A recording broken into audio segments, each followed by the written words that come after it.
Hey everybody, welcome back to JR Tech Reviews. I'm Nick. I'm Nelson. And today we are going to be reviewing the Alcatel SMARTFLIP. So this is Alcatel's version of the flip phone. It is a modern take on the old technology. Now we've been using it throughout the office today. It's a good little phone. It does its job as a cell phone, but it also has the functionalities of a smartphone. Of course, you are limited to the fact that it has numpad and touch buttons, but it does not have the touch screen, which kinds of makes using the phone a little bit harder. Although you can still use email, text, browse the internet, anything you may want to do, this phone will have it. Of course, this phone does come with Google Assistant, so it does make some of the tasks a lot easier.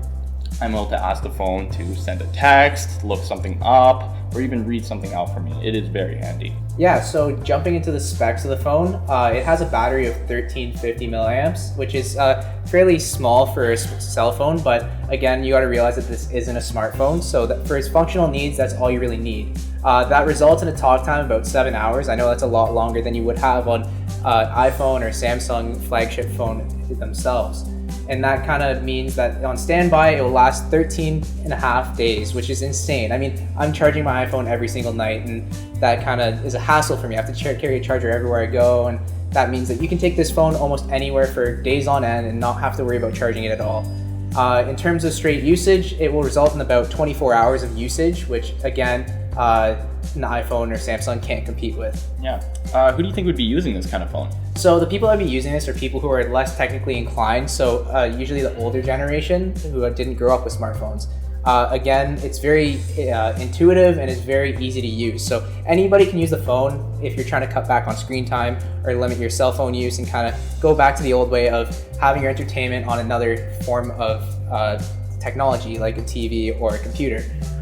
Again, you can take this on trips if you're trying to get away from the screen. You can also take it on as an emergency phone if you have a child or you're going on a trip, like I said. Of course.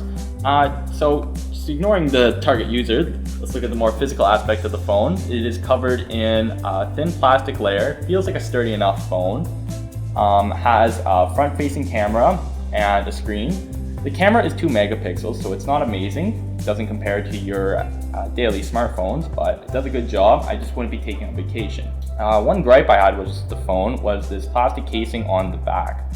It has plastic hooks. They feel kind of weak, although it didn't break on us. I do worry about them. And I find a problem with that because the battery, SIM card, and SD card are all located under this plastic piece. So I could see them breaking in the near future, although I cannot say for sure. Overall, it's a good phone. It's simple, and it's definitely meant for the niche market that is not looking for the full smartphone, something that I would use. I like my Facebook and my Instagram. Well, this phone is perfect for calling and receiving text. Yeah, so that wraps up our tech review for the Alcatel SMARTFLIP. Don't forget to like, comment, and subscribe for more content like these tech reviews or how-to videos, and we'll see you in the next one.